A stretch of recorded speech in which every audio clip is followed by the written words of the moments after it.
ज़ाहिरी तौर पर तशरीफ़ ले जा चुके।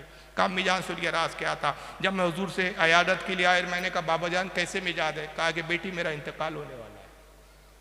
तो मैं रोने लगी कि अब्बा हुजूर अब मुझसे जुदा हो रहे हैं। फिर हुजूर ने कहा बेटी गम ना करो, मेरे अहले बैत में सबसे पहले तुम मुझसे मुलाकात करूंगी। हुजूर ने पहले ही बता दिया था कि तुम्हारा विसाल होगा, तुम मेरे गम में ज्यादा अरसा जिंदा नहीं रहोगी। हुजूर ने ये नहीं बताया तुम्हें कोड़े मारे जाएंगे, तुम्हारा कत्ल किया जाएगा। कहते वो जो अबू उमर ने बात छोड़ दिया था मैंने, असल में मैं जल्दी जल्दी भागने की कोशिश कर रहा हूँ ना, इसलिए अल्फाज छूट रहे हैं। मतलब जुमलों से ज्यादा मुझे वक्त की घड़ियां देखनी पड़ रही है, इस वक्त घड़ी पे पूरी नजर रखते हुए चलना पड़ रहा है। तो मैं अर्ज कर रहा था कि वो उसी सदमे से फिर कहते कि हजरत फातिमा का इंतकाल हुआ, क्योंकि वो बच्चा ज़ाया हो गया था, पसली टूट गई थी, उसी वजह से इंतकाल हुआ। तो कातिल जो है वो हजरत उमर है, आज तक लानत भेजते हैं हजरत उमर पे। और हमारे यहाँ की मुस्तनद हदीस है, क्या अज़मत बता दी। रसूल ने कहा तुम मेरे गम में ज़्यादा दिन जिंदा ना रह सकोगी, मेरे अहले बैत में सबसे पहले तुम मुझसे मुलाकात करूंगी। और फिर तीसरी बार हुजूर ने कहा, जिस पर मैं मुस्कुराई और खुश होकर खड़ी हो गई और मैंने हुजूर को फिर जवाब दिया, तो हुजूर ने कहा या फातिमा तो अला तरदईना अन सय्यदन निसाई हाजा हाजा उम्मा, ऐ खातून जन्नत, ऐ नबी की बेटी फातिमा, क्या तू इस बात पर राजी नहीं कि अल्लाह ने तमाम जन्नती औरतों का तुझे सरदार बना दिया है? तो मैंने कहा बाबा जान मैं राजी हो गई। 6 महीने के बाद सैयदा का विसाल हुआ और अलील हुई, बीमार हुई। रसूलुल्लाह के विसाल के बाद से इंतकाल तक सिर्फ रसूल के गम में रोती रही। सरकार की जुदाई सबब था, ना के कत्ल किया जाता। ये हमारे अहले सुन्नत की रिवायतें कहती है। लेकिन उसके बरखिलाफ चूंकि हजरत उमर पे लानतान करना मकसूद था, तो पूरी कहानी और किस्सा गढ़ लिया। मगर किस्सा गढ़ने वाले नादान ने यह ना सोचा कि जो अकीदा मैं कौम को दे रहा हूं कि कातिल उमर है, खालिद इब्न वलीद है, वहां कातिल तो बाद में साबित होंगे, पहले तुमने अली को बुज़दिल साबित कर दिया। तो हमने अली की तौहीन की कि मौला अली होते हुए ये काम को रोक ना सके। और आज तक बाकायदा ड्रामे हो रहे हैं। किस तरह के ड्रामे किए जाते हैं जरा देख लीजिए। एक मंजर में दिखा रहा हूं, ये बाकायदा ये राफदी मौलाई ड्रामे करते हैं। ये फातिमा का रोल अदा कर रही है कि उसको काला बुर्का पहना दिया। ये फातिमा कम लग रही है, किलविश ज्यादा लग रही है, अंधेरा कायम रहे वाली। और ये उमर का किरदार बताया जा रहा है माज़अल्लाह। और ये देखिए ये दरवाजा तोड़ा जा रहा है, दबाया जा रहा है।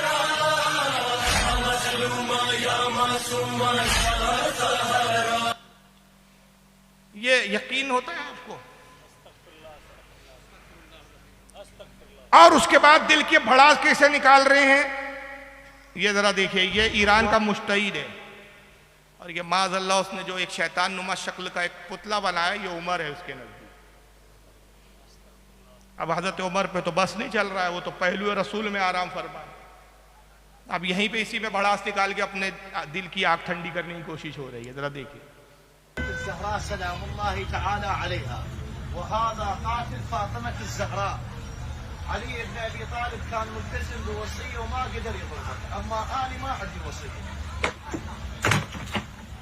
बहुत बड़ा तीर मार लिया इन्होंने। अब इन जाहिलों से मैं पूछता हूं, आज लाखों करोड़ों अबू बकर और उमर के मानने वाले हैं, आप उनसे नहीं डर रहे?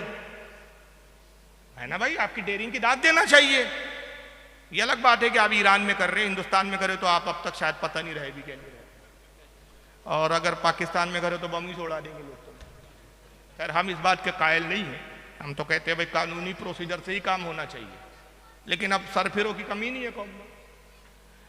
आप अपने ईरान में कर रहे हो, भड़ास निकाल रहे हो। लेकिन बहरहाल तुम ये परवाह किए बगैर, ये जुमला सुनो, ये परवाह किए बगैर कि करोड़ों अरबों अबू बकर उमर के चाहने वाले इस वक्त दुनिया में मौजूद हैं, ये हरकत करके हम उनके दिल को तकलीफ दे रहे हैं, तो आप उनसे नहीं डर रहे। तो आप तो 14 साल के बाद इतने डेयरिंग वाले, इतने बहादुर कि आपको पूरी कौम का डर नहीं। और अली जो शुजा है, जो जवा मर्द है, फाते खैबर और खंदक है, वो इतना बुज़दिल हो गया कि अपनी निगाहों के सामने बीवी को बचा ना सका।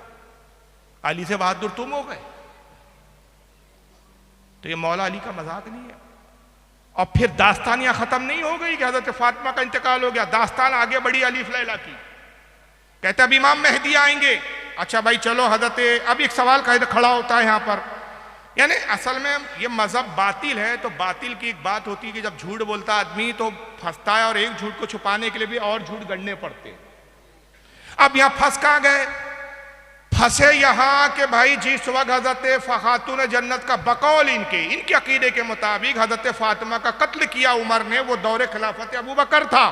मगर फिर शिया भी किताबें, हमारी भी किताबें, दोनों किताबों में ये बात मिलती है मुत्तफ़िक़ा तौर पर कि जब हजरत उमर खलीफा बने तो हजरत उमर ने हजरत अली की बेटी उम्मे कुलसुम को निकाह का पैगाम दिया।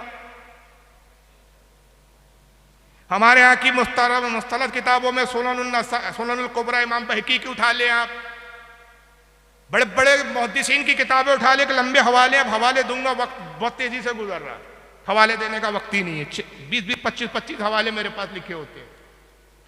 मुस्तलद किताबों में लिखा है और तुम्हारे यहाँ की भी किताबों में लिखा है, नासिक तवारीख में तुम्हारे यहाँ भी लिखा है, कुलैनी ने भी तुम्हारे यहाँ लिखा है, हयातुल कुलूब में तुम्हारे मुल्ला बाकर मजलिसी ने भी लिखा है कि जब हजरत उमर खलीफा बने तो उम्मे कुलसुम जो अली की बेटी थी, खातून जन्नत से तौलूद हुई थी, इमाम हसन इमाम हुसैन हजरत ज़ैनब से सबसे छोटी बेटी थी, उनको निकाह का पैगाम दिया। तो अली ने जवाब में कहा कि वो तो बड़ी छोटी है, उमर आप अपनी उम्र तो देखिए।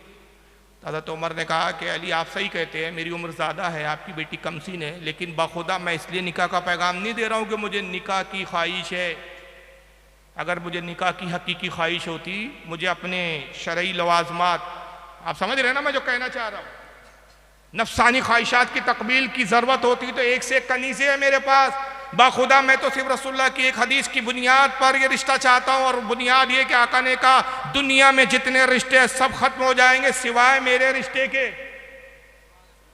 तो मैं ख़ानदान नबुव्वत से रिश्तेदारी करना चाहता हूँ ताकि क़यामत में मैं ख़ानदान नबुव्वत के रिश्तेदारों में उठाया जाऊँ। अली ने जब ये सुना तो कहा कि उमर इब्न ख़त्ताब अमीरुल मोमिनीन, आपकी नीयत सालिह है, लिहाजा इस नीयत की बुनियाद पर मैं राज़ी हूँ। और उम्मे कुलसुम से हज़रत उमर का निकाह हुआ, उनसे 2 बेटे पैदा हुए।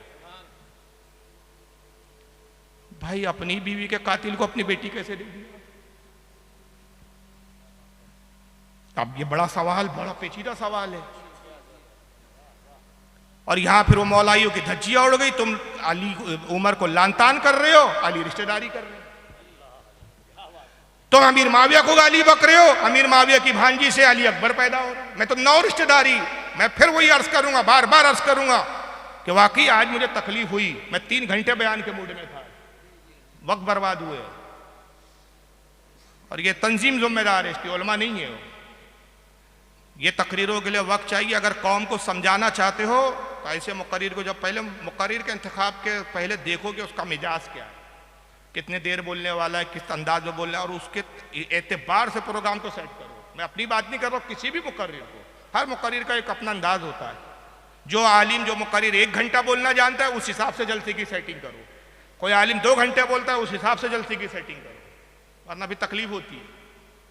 बहरहाल अब क्या बार बार शिकायत करूं। मैं अर्ज कर रहा था, अब निकाह हुआ, या रिश्तेदारियां हो रही हैं, कितनी रिश्तेदारियां। और एक रिश्तेदारी बताऊं आपको, अरे इस पे भी एक किताब लिख रहा हूं मैं, रिश्तेदारी अहले बैत से, और सब मुस्तनद हवालों से है, हवाई बातें नहीं कि मेरे दिमाग में आया लिख दिया, इनकी और सुन्नी शिया दोनों की किताबों के हवाले से। अबू बकर सिद्दीक के एक दामाद हजरत जुबैर इब्न अव्वाम। जुबैर कौन है? रसूलुल्लाह के सगे फूफीजाद भाई, हुजूर की सगी फूफी है हजरत सफिया, उनके बेटे हजरत जुबैर, अशर मुबशरा में जुबैर इब्न अव्वाम। जुबैर के एक बेटे हजरत मुसैब इब्न जुबैर, हजरत मुसैब इब्न जुबैर जो हजरत जुबैर के बेटे, और यही वो जुबैर है जिनसे जंग जमल में अली की जंग हुई। मौला अली ने जंग जमल में जुबैर से लड़ा, जंग जमल खत्म हुई, करबला गुजर गई। वाक़यात करबला के बाद हजरत इमाम हुसैन की छोटी बेटी, जिसका करबला में बड़ा जिक्र आता है, हजरत सकीना, उनका निकाह मुसैब इब्न जुबैर से हुआ। ये तो जंगों के बावजूद रिश्तेदारियां होती रही, सैकड़ों रिश्तेदारियां, एक नहीं सैकड़ों, और तुम यहां लानतान करते बैठे हो। बहरहाल अब इसका जवाब क्या लाया? उन्होंने कहा कि देखो वो क्योंकि खलीफा थे अबू बकर उमर, फिर एक किस्सा गढ़ा, उसके लिए भी किस्सा गढ़ा। अब एक झूठ छुपाएंगे तो दूसरा झूठ का हुआ ये कि उमर ने पैगाम दिया तो अली ने इनकार कर दिया, कहा कि अपनी बीवी के कातिल को मैं अपनी बेटी कैसे दे सकता हूं। तो उमर चूंकि खलीफा थे, डिक्टेटर थे, हिटलर थे, तो धमकी दी, कहा कि अगर बेटी नहीं दिया तो मैं चोरी का इल्जाम तुम पे लगाऊंगा, चोरी का मुकदमा चलाऊंगा और तुम्हारे हाथ कटवा दूंगा। ये कहानी। तो मजबूरन अली को अपनी बेटी देनी पड़ी। अली और मजबूर हो, वो अली नहीं जो मजबूर हो। जो मजबूर हो वो अली नहीं। अरे अली तो वो है कि अली को देखा, वो अली मुश्किल कुशा है कि मुश्किल भी अली को देखती है तो मुश्किल के भी पेशानी पे पसीना आ जाता। अली तो वो है।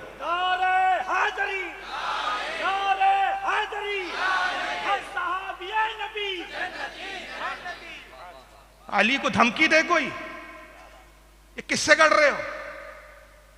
किस्सा गढ़ा साहब कि कहा है वो उमर ने धमकी दी, अगर बेटी नहीं दोगे चोरी का इल्जाम लगाऊंगा, मुकदमा दायर करूंगा, झूठे गवाह खड़े करूंगा और उसकी बुनियाद पर तुम्हारे हाथ कटवा दूंगा। तो मजबूरी में देना पड़ा। अब बेचारे अली तो मजबूर थे, मगर बदला लिया जाएगा उमर से। कौन बदला लेगा? कहा इमाम मेहदी आकर बदला लेगा।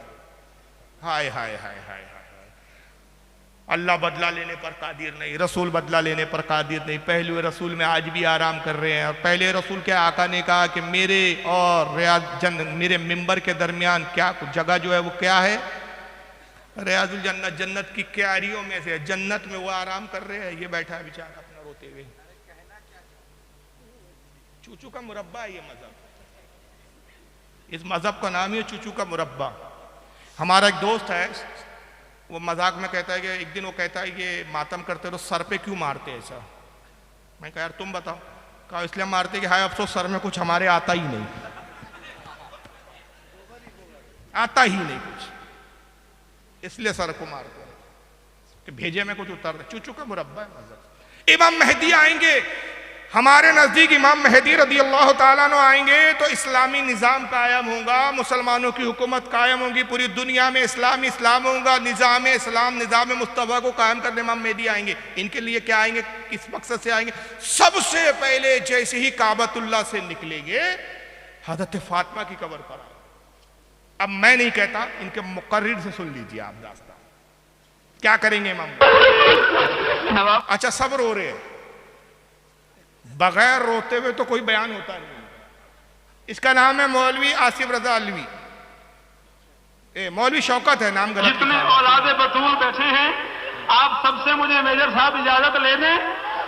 इस अलम की कसम है, एक जुमला मेरे लबों पे आया हुआ है, मेरा बड़ा जी चाह रहा है मैं पढ़ दूं, मगर मैं डर रहा हूं सैयदादे नाराज ना हो जाए।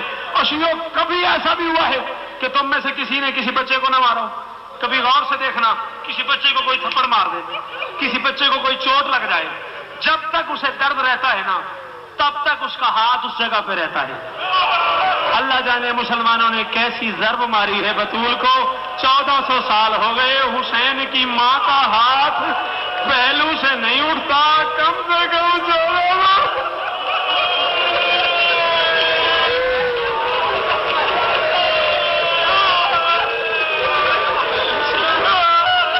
या ज़हरा दुआ जरूर मांगिएगा, मेरे लिए भी दुआ कीजिएगा। अल्लाह जाने कैसी चोट लगी है हुसैन की मां को। एक जुमला और पढ़ने दो मुझे, बस थोड़े से मसाइल।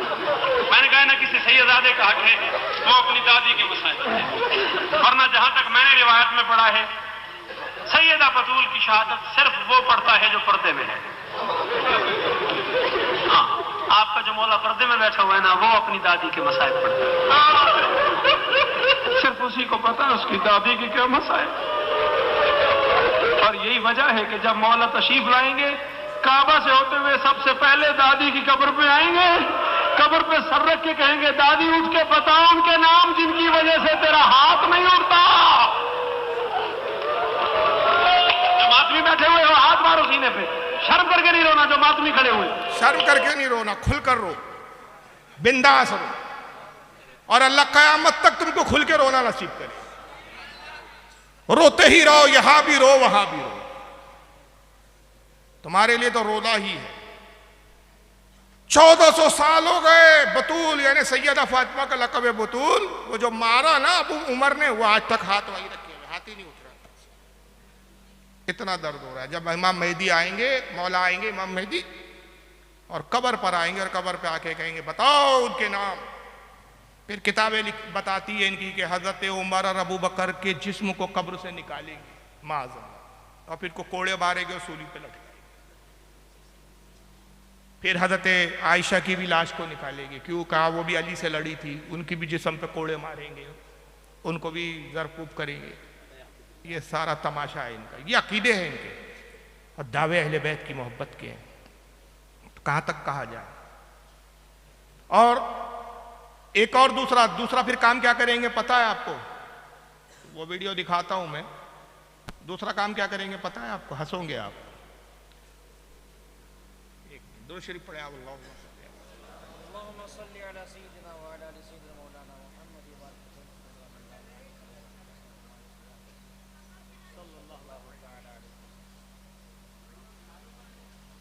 चलिए छोड़ रहा हूं, वक्त नहीं है अब, तब जाने दीजिए, मैं ज़बानी बता देता हूं, वक्त नहीं है अब ज़्यादा। तो दूसरा क्या करेंगे? हज़रत अबू बकर उमर को तो सूली पे लटकाएंगे, कोड़े मारेंगे और फिर कहेंगे जितने इनके चाहने वाले हैं उन सबको कत्ल करो। सारे सुन्नियों को इमाम मेहदी कत्ल करेंगे। तो और उसके बाद फिर एक अकीदा इनका रिज्जत का अकीदा कहते हैं, आवाज लगाएंगे तो जितने इनके शिया हजरात थे, जितने अहले तशय्युद थे, सब कब्र से जिंदा होकर आएंगे। हज़रत अली भी उसमें जिंदा हो जाएंगे, हज़रत इमाम हसन भी जिंदा होंगे, इमाम हुसैन, पूरे के पूरे इमाम हसन अस्करी तक सारे इमाम जिंदा हो जाएंगे। और सब जिंदा होकर कहेंगे कि ऐ मेहदी आप इस वक्त इमाम हैं, हम आपको मशवरा देते हैं और आप हमारे मशवरे पर अमल करें। इमाम मेहदी कहेंगे क्या मशवरा? कहा जाएगा कि सबसे पहले अगर आप दुनिया को फतह करना चाहते हैं तो उन मुनाफिकों को कत्ल कीजिए जो हम अहले बैत से दुश्मनी रखते थे और शेखैन अबू बकर उमर से मोहब्बत करते थे। तो हुक्म देंगे इमाम मेहदी के सबको कत्ल करो जितने शेखैन यानी अबू बकर उमर के चाहने वाले। तो वो सारे शिया पूछेंगे इमाम हम पहचाने कैसे इनको? भाई आइडेंटिटी कैसे हो कि भाई ये सुन्नी है, अबू बकर उमर के चाहने वाले? का उनकी पहचान ये है कि नमाज जुमा पढ़ते होंगे। शियाओं के यहाँ जुमा नहीं होता, यानी जुमा पढ़ना इतना बड़ा गुनाह है कि उसकी वजह से कत्ल किए जाओगे तुम लोग। ये काम करेंगे। और शेखैन, बहुत लंबा चैप्टर है, बस एक अमीर माविया की एक गुस्ताखी दिखा देता हूं। नहीं वक्त नहीं है ना, पौने 5 होने पर आ गया। सलाम है, दुआ है, फिर वो हज़रत पीर साहब किबला तशरीफ लाएं, वो भी कुछ दुआई अल्फाज तो उनके होने चाहिए। बस एक आखिरी, क्योंकि वक्त ही नहीं है। अभी तो शेखैन का ही चैप्टर के लिए 3 घंटे 2 घंटे चाहिए था, लेकिन वक्त नहीं है। सिर्फ अमीर माविया के बारे में क्या गुस्ताखी है इनकी, वो मैं एक दिखा देता हूँ। और एक अल्लाह की ताअत शान में क्या गुस्ताखी करते हैं।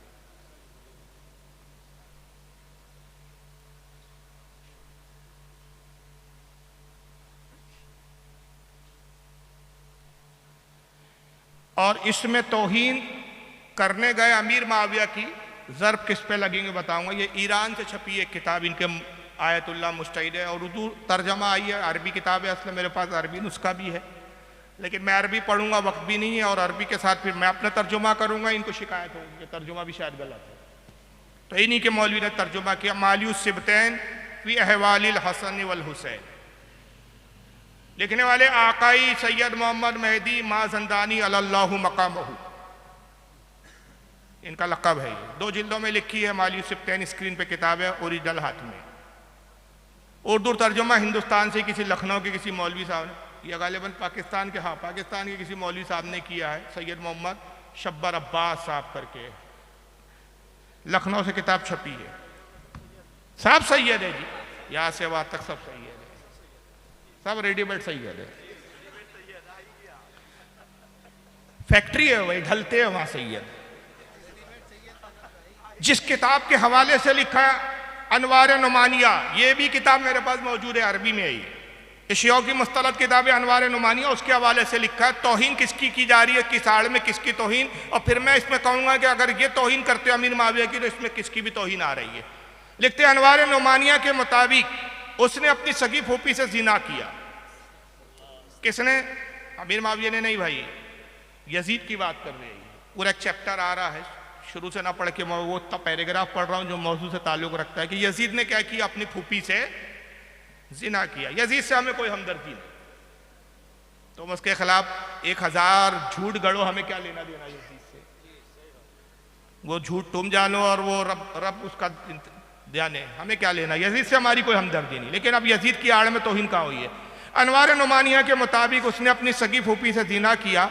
ये कवारी थी, यजीद का दिल आ गया, फूफी पर यजीद का दिल आ गया। ये फूफी को बाग में ले गया और वहां घोड़ी और घोड़े का मिलाप करा।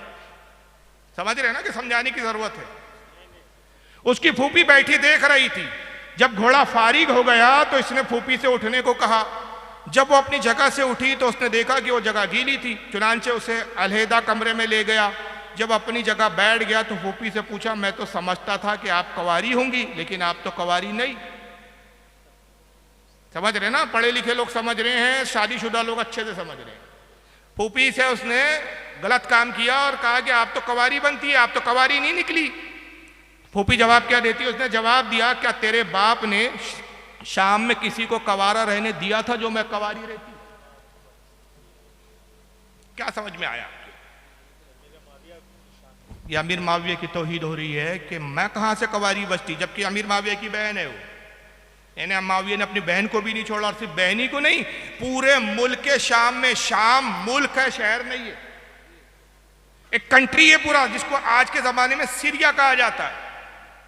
पूरे सीरिया में कोई ऐसी लड़की बची है जिसको माविया ने छोड़ा हो? यानी हजारों लाखों लड़कियों के साथ माविया ने बलात्कार किया, जिना किया।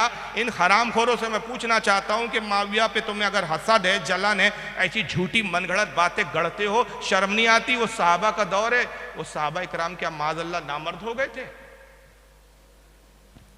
वो जिन औरतों के साथ अमीर माविया अगर नऊज़ुबिल्लाह अस्तग़फिरुल्लाह 100 बार करोड़ बार माज़अल्लाह बदकारियां कर रहे थे, तो वो बेटियां किसकी थी? वो औरतें किसकी थी? और यजीद तो बाद में आया, यजीद बाद में आया, अमीर माविया पहले गुजरे। इमाम हुसैन यजीद के खिलाफ खड़े इस बुनियाद पर हुए कि उन्होंने कहा कि ये माज़अल्लाह बहनों से निके को हलाल समझता है, माँ के निके को हलाल समझता है। बाद रिवायतों में ये भी आया, हालांकि बाद ने इस रिवायतों का इनकार किया, लेकिन चलो हम कहते हैं अगर ये रिवायतें सही मान ली जाए, ये नमाज नहीं पढ़ता। जब नमाज ना पढ़ने की बुनियाद पर, बंदरों से खेलने की बुनियाद पर, फासिक होने की बुनियाद पर इमाम हुसैन उसके खिलाफ खड़े हो गए, और ऐसे खड़े हुए कि 72 लोग थे, जानते थे कि जंग जीती नहीं जाएंगी, लेकिन उन्होंने कहा फना हो जाऊंगा, कत्ल हो जाऊंगा, खानदान लुटा दूंगा, लेकिन शरीयत पर आंच नहीं आने दूंगा। जब अमीर माविया शाम में सब कर रहे थे, तो इमाम हसन क्या कर रहे थे? कुरैश क्या कर रहे थे? इमाम हुसैन माविया के खिलाफ फिर क्यों खड़े नहीं हुए? सबसे बड़ा इल्जाम तो फिर इमाम हसन पर है कि ऐसे शख्स से सुलह क्यों की कि जो माज़अल्लाह इतना बड़ा बदकार था कि शाम में किसी औरत को उसने छोड़ा। चलिए, इनसे क्या बईद है